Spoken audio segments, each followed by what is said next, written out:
အယုဒ္ဓယမြို့ကိုဝိုင်းရံခြင်းအယုဒ္ဓယမြို့ရိုးကြီးများသည်မိုးကောင်းကင်ထိမြင့်မားနေသည်ရေမြောင်းများကလည်းရန်သူများဝင်မရနိုင်အောင်ကာကွယ်ထားသည်သို့သောဘုရင်တော်သည်စိတ်မလှုပ်ရှားခဲ့ပေမြို့ရိုးတိုင်းမှာအားနည်းချက်ရှိတယ်ထို့နောက်မြန်မာတပ်များသည်မြို့ကိုပတ်လည်ဝိုင်းလိုက်ကြသည်ရိခါလမ်းကြောင်းများဖြတ်တောက်ခဲ့သည်အမြောက်များဖြင့်နေညံ့မပြတ်ပစ်ခတ်ခဲ့သည်စစ်စင်များဖြင့်တကားများကိုတိုက်ခိုက်ခဲ့သည်ညအချိန်တွင်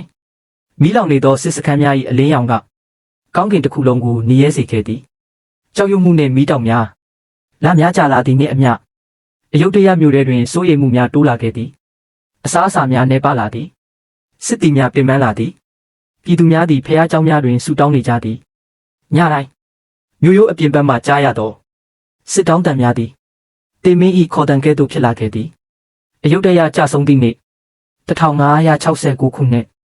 နနက်ခင်းတစ်ခုတွင်မြို့တကားကြီးများကျိုးပဲ့သွားခဲ့သည်မြန်မာစစ်တပ်များသည်မိတောက်များကြားမှမြို့ထဲသို့ဝင်ရောက်လာကြသည်စစ်စင်များ၏အော်တံဓာချင်းထိခတ်တံများလူများ၏အော်ဟစ်တံများတမျိုးလုံးသည်မိနှင့်မုန်တိုင်းကြားတွင်နစ်မြုပ်သွားခဲ့သည်နောက်ဆုံးတွင်အယုဒ္ဓယသည်